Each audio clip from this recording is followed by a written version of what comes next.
पाकिस्तानी हुक्काम ने मुबैना तौर पर 4 मिलियन से जायद शहरियों की बड़े पैमाने पर खुफिया निगरानी की है, जिसके लिए गैर मुल्की निजी कंपनी से हासिल करदा सर्वेलेंस के आलात इस्तेमाल किए गए हैं।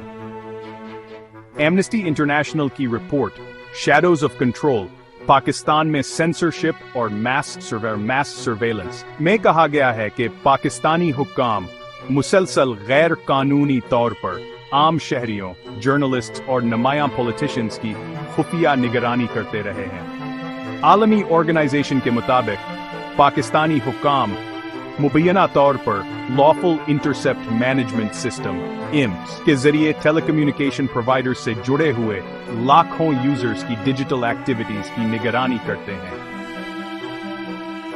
एमनेस्टी इंटरनेशनल के टेक्नोलॉजी एक्सपर्ट जर्वन बर्गे ने बताया कि चूंकि चारों बड़े मोबाइल ऑपरेटर्स को लिम्स से मुंसलिक होने का हुक्म दिया गया है, इसलिए ज़ीर निगरानी फोन्स की तादाद इससे भी ज्यादा हो सकती है।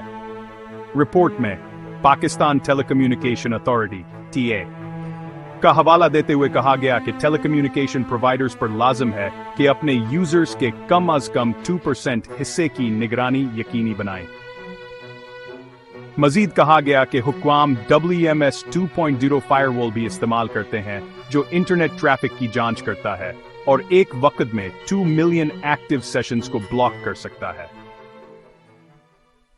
लीम्स एक जर्मन कंपनी यूटेमाको का तैयार करदा सिस्टम है जो इंटरनेट ट्रैफिक और मोबाइल कम्युनिकेशन जैसे SMS और वॉइस मैसेजिंग को दर्जा बंदी करके हुक्काम के लिए महफूज करता है ताकि इसका तज्जिया किया जा सके। ये टेक्नोलॉजी 2007 से पाकिस्तान में इस्तेमाल हो रही है। रिपोर्ट के मुताबिक इस सिस्टम से हुक्काम सिर्फ फोन नंबर्स के जरिए यूजर का डेटा देख सकते हैं, जिसे बाद में monitoring centre next generation MCNG के जरिए एक्सेसिबल बनाया जाता है। ये सिस्टम डेटा फ्यूजन का तैयार करता है। ये हुक्काम को ये जानने के सहूलत फराहम करता है कि कौन किससे बात कर रहा था, कब कर रहा था, कौन सी वेबसाइट्स देखी गईं, आया किसी ने व्हाट्सएप या VPN इस्तेमाल किया और यूजर कहां मौजूद था। रिपोर्ट ने बड़े पैमाने पर सर्वेलेंस के असमल को टेक्निकल और लीगल प्रोटेक्शंस की कीमी का नतीजा करार दिया। एमनेस्टी इंटरनेशनल ने याद दिलाया कि LM सिस्टम के काम करने का इंकशाफ इस्लामाबाद हाई कोर्ट में Bushra Bibi federation of Pakistan case के दौरान हुआ, जब 2000 और 2003 में पॉलिटिशियंस और पब्लिक फिगर्स की फोन कॉल्स के लीक होने के कई वाक़आत सामने आए। इस केस का मकसद इन रिकॉर्डिंग्स और टेलीकॉम सर्वेलेंस की लीगल हैसियत की छानबीन करना था। रिपोर्ट में कहा गया कि PTA ने टेलीकॉम लाइसेंस्ड कंपनीज को हिदायत दी थी कि वो अपने खर्च पर लिम्स को इंपोर्ट और इंस्टॉल करें ताकि इसे स्पेसिफिक एजेंसीज के इस्तेमाल में लाया जा सके। एमनेस्टी के मुताबिक टेक्नोलॉजी के इस तरह इस्तेमाल से फ्रीडम ऑफ एक्सप्रेशन और शहरियों के राइट टू प्राइवेसी पर मनफी असर पड़ता है, जो सोशल और पॉलिटिकल एनवायरनमेंट को महदूद करता है। रिपोर्ट में खबरदार किया गया कि सर्वेलेंस और इसकी बाहमी इंटरकनेक्शन मजीद बढ़ेगी कि जब डिजिटल नेशन पाकिस्तान एक्ट 2025 नाफिज होगा, जिसका मकसद शहरियों के लिए डिजिटल आइडेंटिटी बनाना और सोशल, इकोनॉमिक और गवर्नमेंट डेटा को मरकजी शक्ल देना है। रिपोर्ट के मुताबिक मास सर्वेलेंस पाकिस्तान में इंटरनेट सेंसरशिप के साथ मिलकर चलती है, जो वेब मॉनिटरिंग सिस्टम WMS के जरिए मुमकिन बनाई जाती है। इंटरनेट सेंसरशिप में स्पेसिफिक कंटेंट को ब्लॉक करना, इंटरनेट स्पीड को स्लो करना या मुकम्मल तौर पर शट डाउन कर देना शामिल है। WMS का पहला वर्जन 20 में कनाडा की कंपनी सैंडवाइन ने इंस्टॉल किया था, ताहम एमनेस्टी इंटरनेशनल के मुताबिक बाद में इसे एक चाइनीज कंपनी गेज नेटवर्क्स के ज्यादा जदीद सिस्टम से रिप्लेस कर दिया गया। यह नया सिस्टम चाइना के ग्रेट फायरवॉल का कमर्शियल वर्जन है, जो चाइनीज गवर्नमेंट इंटरनेट सेंसरशिप के लिए इस्तेमाल करती है। इसकी इंस्टॉलेशन में US company Niagara networks, French company Thales और Chinese company new H3C technologies ने भी ताउन किया।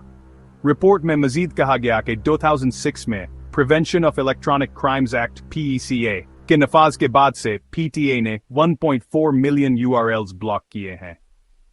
एमनेस्टी के मुताबिक इस प्रोसेस में ट्रांसपेरेंसी की कमी है, यूजर्स को पेशगी इतला नहीं दी जाती और यूजर उस वक्त जान पाते हैं जब वो किसी वेबसाइट तक रसाई हासिल नहीं कर पाते।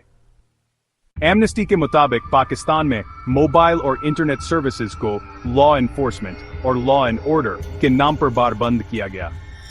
कीप इट ऑन कोलिशन के डेटा के मुताबिक 2006 से 2010 के दौरान पाकिस्तान में कम से कम 77 मरतबा इंटरनेट शटडाउन्स हुए, जिनमें से 10 सिर्फ DCS में रिपोर्ट हुए। इनमें स्पेसिफिक साइट्स या कंटेंट को ब्लॉक करना और बैंडविड्थ थ्रॉटलिंग शामिल था, खुसूसन PTI की वर्चुअल रैलीज और जनरल इलेक्शंस 2024 के दौरान। ओपन ऑब्जर्वेटरी ऑफ नेटवर्क के मुताबिक आम इलेक्शन से कुछ दिन पहले कई वेबसाइट्स ब्लॉक की गईं, जिनमें PTI की पार्टी वेबसाइट, कैंडिडेट्स की वेबसाइट्स और तहकीकी न्यूज पोर्टल फैक्ट फोकस शामिल थे। एमनेस्टी ने कहा, कहीं जाहिर करता है कहनिया फायरवॉल पाकिस्तानी टेलीकॉम प्रोवाइडर्स के जरिए मुअस्सर तौर पर इस्तेमाल हो रहा है ताकि मीडिया आउटलेट्स को बंद किया जा सके।